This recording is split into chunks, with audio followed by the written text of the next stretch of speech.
Hi friends, ഇന്ന് പാവയ്ക്ക വെച്ചൊരു അടിപൊളി കറി ആയാലോ. അങ്ങനെ പാവയ്ക്കയെല്ലാം നന്നായി ഒന്ന് കഴുകിയെടുത്തിട്ടുണ്ട്.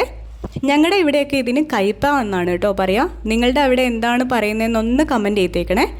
ഇതെല്ലാം നമുക്കൊന്ന് ചെറുതായി കട്ട് ചെയ്ത് വെക്കാം. വട്ടത്തിലാണ് അരിഞ്ഞെടുക്കേണ്ടത്. അങ്ങനെ ഇതെല്ലാം ഇവിടെ റെഡി ആയിട്ടുണ്ട്. അതിൻ്റെ കുരുവെല്ലാം ഇതുപോലെ ഒന്ന് കളഞ്ഞെടുക്കാം. ഇതിലേക്ക് വേണ്ടുന്ന തേങ്ങ നമുക്കൊന്ന് ചിരവിയെടുക്കാം. ഞാനിവിടെ അരമുറി തേങ്ങയാണ് ഇതിനായി എടുത്തിട്ടുള്ളത്. അങ്ങനെ ആ തേങ്ങയിലേക്ക് കുറച്ച് ചെറിയുള്ളി, കുറച്ച് വെളുത്തുള്ളി, ഒരു പിടി കറിവേപ്പില, ഒരു 2-3 വറ്റൽമുളക് ഇത്രയും ചേർത്ത് കൊടുക്കാം. ഒരു പാൻ അടുപ്പത്ത് വെച്ച് ചൂടാക്കി നമുക്ക് ഈ തേങ്ങ അതിലേക്കൊന്ന് ചേർത്ത് കൊടുക്കാം. ഇത് നമുക്ക് മീഡിയം ടു ലോ ഫ്ലെയിമിൽ വെച്ചിട്ട് ഒന്ന് വറുത്തെടുക്കാവേ. ഈ വറുത്തെടുക്കുന്ന കറികൾക്കൊക്കെ ഒരു പ്രത്യേക ടേസ്റ്റാണേ. ചിക്കൻ കറി ആണെങ്കിലും എടുത്ത് കഴിക്കുന്ന സമയത്ത് ഒരു പ്രത്യേക ടേസ്റ്റാണ്. ആർക്കും ഇഷ്ടമില്ലാത്തവരുണ്ടെങ്കിൽ എനിക്കറിയില്ല, എനിക്ക് നല്ല ഇഷ്ടമാണ്. അങ്ങനെ ഇതെല്ലാം ഒന്ന് തേങ്ങ ഒന്ന് വറുത്തെടുക്കുന്നുണ്ട്. ഇതുപോലെ ഒന്ന് നന്നായി ക്രിസ്പി ആവുന്ന സമയത്ത് നമുക്ക് വെളിച്ചെണ്ണ ചേർത്ത് കൊടുക്കാം. വെളിച്ചെണ്ണ ചേർക്കുന്ന സമയത്ത് പെട്ടെന്ന് തന്നെ തേങ്ങയുടെ കളർ മാറാൻ ചാൻസ് ഉണ്ട്. അതുകൊണ്ട് തന്നെ ലോ ഫ്ലെയിമിൽ വെച്ചിട്ട് വേണം ഇത് ചെയ്തെടുക്കാനായി. ഇതിവിടെ നന്നായി ഞാനൊന്ന് വറുത്തെടുക്കുന്നുണ്ട്. നല്ലൊരു ബ്രൗൺ കളർ ആവുന്നത് വരെ റെഡിയാക്കിയെടുക്കാം. ഇത് ഇവിടെ റെഡി ആയിട്ടുണ്ട്. ഇതിലേക്ക് ഞാൻ ഇനി പൊടികളാണ് ചേർത്ത് കൊടുക്കുന്നത്. 2 സ്പൂൺ മല്ലിപ്പൊടി, 1 സ്പൂൺ മുളക് പൊടി, 1/2 ടീസ്പൂൺ മഞ്ഞൾപ്പൊടി. ഇത്രയാണ് പൊടികളായിട്ട് ചേർത്ത് കൊടുക്കുന്നത്. ഇത് നമുക്ക് നന്നായി ഒന്ന് വഴറ്റിയെടുക്കാം. ഈ പൊടികളുടെ പച്ചമണമൊക്കെ മാറി നല്ലൊരു കളറാവുന്നത് വരെ നമുക്കൊന്ന് മൂപ്പിച്ചെടുക്കാം. ഇതിവിടെ റെഡി ആയിട്ടുണ്ട്. ഇത് തണുത്തതിന് ശേഷം നമുക്കൊന്ന് മിക്സിയിൽ അടിച്ചെടുക്കാം. ഒരു ചട്ടി ഇവിടെ ചൂടാക്കാൻ വെച്ചിട്ടുണ്ട്. കുറച്ച് ഈ ഒരു വലുപ്പത്തിലുള്ള പുളി നമുക്കൊന്ന് വെള്ളത്തിലിട്ട് വയ്ക്കാം. ഈ ചട്ടിയിലേക്ക് കുറച്ചധികം തന്നെ നമുക്കൊന്ന് വെളിച്ചെണ്ണ ചേർത്ത് കൊടുക്കാം. ഇത് എന്തിനാണെന്ന് വെച്ചാൽ കയ്പ വറുത്ത് കോരാൻ വേണ്ടിയിട്ടാണ് കുറച്ച് കൂടുതൽ എണ്ണ ഒഴിച്ചത്. അതുകൊണ്ട് തന്നെ ഈ കയ്പ നമുക്ക് ഇതിലേക്ക് ചേർത്ത് നന്നായി ഒന്ന് വഴറ്റിയെടുക്കാം. ഈ ഒരു കളറാവുന്ന സമയത്ത് നമുക്കിതൊന്ന് കോരി മാറ്റാം. ഒരുപാട് ക്രിസ്പി ആവേണ്ട ആവശ്യമില്ല.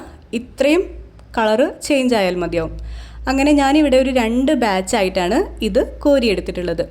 ഇങ്ങനെ ചെയ്യുന്ന സമയത്ത് തന്നെ കയ്പയുടെ കയ്പൊക്കെ കുറേയൊക്കെ പോയി കിട്ടും കേട്ടോ. അങ്ങനെ ഇതെല്ലാം ഇവിടെ ഒന്ന് ഞാൻ എടുത്തു വെച്ചിട്ടുണ്ട്. അടുത്ത ബാച്ച് കൂടി ഇട്ട് കൊടുത്തിട്ടുണ്ട്. അതുകൂടി ഒന്ന് കോരി മാറ്റിയതിന് ശേഷം നമുക്ക് അതേ എണ്ണയിലേക്ക് തന്നെ കടുക് ചേർത്ത് ഒന്ന് പൊട്ടിച്ചെടുക്കാം.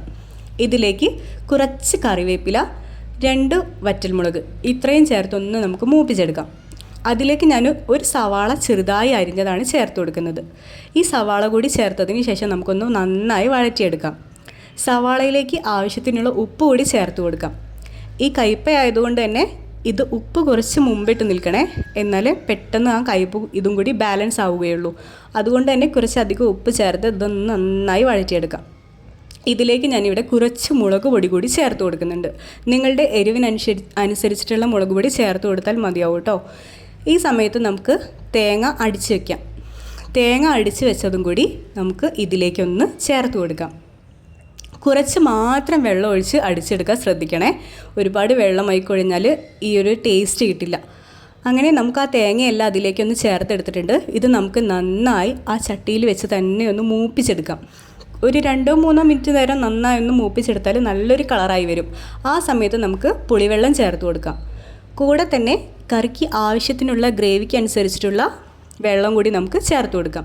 ഇത് നന്നായി തിളച്ചതിന് ശേഷം നമുക്ക് അരിഞ്ഞ് വെച്ചിട്ടുള്ള വറുത്ത് വെച്ചിട്ടുള്ള കയ്പ അതിലേക്ക് ചേർത്ത് കൊടുക്കാം.